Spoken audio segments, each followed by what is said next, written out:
Bueno, pues así como este testimonio del Mariachi México Juvenil allá en el Mercado de Jamaica y el anterior, el que le presentamos de Carmen, una estilista en la Ciudad de México, existen otros trabajadores no asalariados, pues uno de los sectores más afectados de la Ciudad de México durante esta emergencia sanitaria.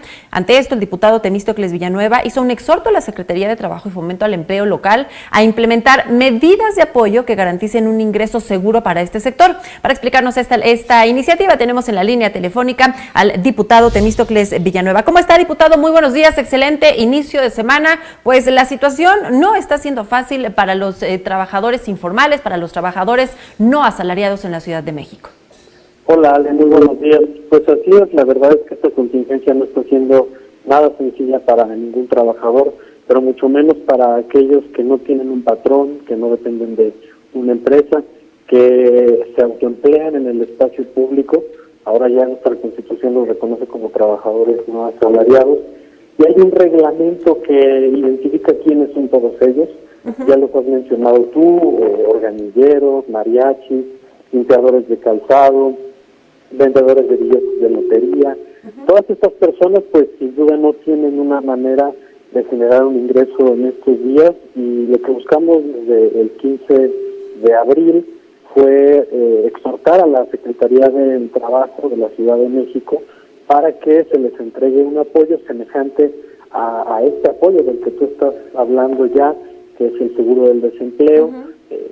Por suerte, después de que inscribimos el exhorto ante la mesa directiva del Congreso, la propia Secretaría de Trabajo ya anunció un programa de ingreso contingente donde ha decidido incluir a los trabajadores no asalariados.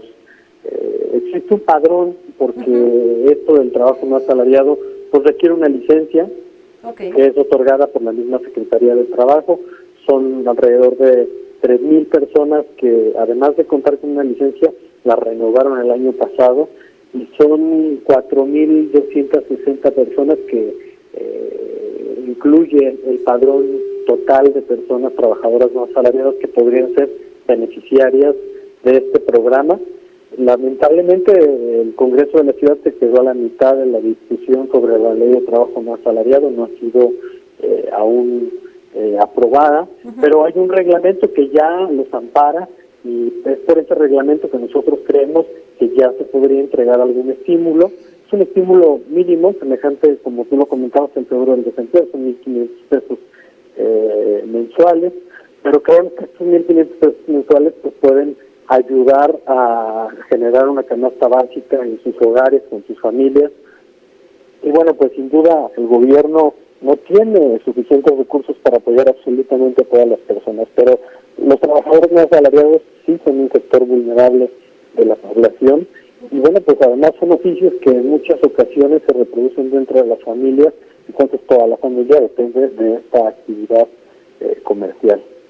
Oiga, diputado, hablaba de este reglamento que se considera dentro de esta ley de trabajo para las personas no asalariadas. ¿Dónde puede consultarlo la ciudadanía? Por ejemplo, en el caso de los choferes por aplicaciones de móviles que incluso en los últimos días pues han llegado hasta fuera de Palacio Nacional para pedir un acercamiento con autoridades y recibir algún apoyo durante este tiempo de contingencia. Por ejemplo, en el caso de este sector en particular, ¿estarían considerados dentro de estos trabajadores no asalariados según lo que marca este reglamento?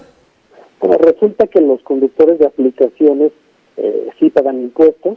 Ellos además están registrando recibos de honorarios, entonces no se les considera trabajadores no asalariados. Esta es una regulación que ya existe desde hace aproximadamente 6 años y es distinta. Por eso yo también mencioné el tema de la ley de trabajo no asalariado, porque este reglamento, pues la verdad es que era muy corto, es un reglamento que proviene de 1975 y que no ha considerado pues las nuevas formas de trabajo no asalariado, como tú lo comentas, todo esto que tiene que ver con las nuevas tecnologías, las aplicaciones. Entonces, lo que está en discusión justo es a quiénes vamos a reconocer como trabajadores no asalariados, porque la Constitución habla que son 2 características las que tienen estas personas. La primera de ellas, que realizan su actividad en el espacio público, y la segunda de ellas, que no tienen un patrón, no hay alguien que rija sobre ellos, una autoridad en su empleo. Por eso es que ellos no entran dentro de la Ley Federal del Trabajo y se requiere una ley distinta que los reconozca tanto sus derechos como obligaciones. Que, por ejemplo, uno de los sectores que particularmente usted, pues diputado, ha apoyado mucho con propuestas, iniciativas de leyes aquí en el Congreso de la Ciudad de México, es el de las y los trabajadores sexuales, que sí formarían parte de este sector de trabajadores no asalariados y que también están recibiendo ya un apoyo por parte del gobierno capitalino. Bueno, por suerte el gobierno de la ciudad anunció un apoyo también para todas las personas trabajadoras sexuales, y justo la discusión que ha habido en el Congreso y en la ciudad pues gira en torno a esta ley de trabajo no asalariado, si se les va a reconocer o no como trabajadoras y trabajadores no asalariados. Desde mi punto de vista es lo correcto, porque no es una regulación que promueva la trata, es una regulación que reconoce que las personas de manera independiente y libre deciden desarrollar esta actividad. Por supuesto que no es una actividad que deseamos promover, pero sí es una actividad que es una realidad en nuestro entorno. Claro. Y si a esas personas no se les garantizan derechos, pues su realidad es todavía peor. Claro. De esto se trata justamente su reconocimiento en la ley de trabajo no asalariado. Oiga, diputado, ¿esto marcará un parteaguas, un antes y un después en la forma de legislar en la ciudad y, por supuesto, en nuestro país, de prevenir este tipo de situaciones? Y pues aprovechando, cuéntenos también cuáles son los planes en el Congreso de la Ciudad de México para atender los temas legislativos en este tiempo de contingencia. Bueno, yo creo que justo lo que va a marcar un antes y un después será la posibilidad de sesionar virtualmente.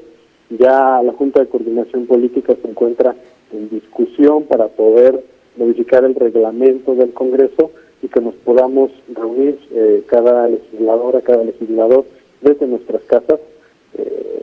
Es un poco complicado porque es una actividad prioritaria. Sin embargo, quienes asisten al Congreso para el desarrollo de las actividades, pues no solamente son las y los diputados, también claro, es un equipo de trabajadores de estructura del Congreso que hacen posible cada sesión. Y lo que queremos pues es reducir el riesgo de tantas personas, no solo son 66 que se reúnen en el recinto legislativo. Y seguramente el Congreso de la Ciudad podrá convertirse en el primer órgano legislativo del país que sesione virtualmente con reglas muy claras, y pues eso sí será un antes y un después una vez que lo logremos. Bueno, pues muchísimas gracias, diputado Temístocles de Villanueva, por conversar esta mañana. Saludos a todo tu público. Saludos de vuelta a la distancia, muchísimas gracias, diputado. Bueno, pues conversamos sobre este exhorto a la Secretaría de Trabajo y Previsión Social aquí en la Ciudad de México para proteger a los trabajadores no asalariados.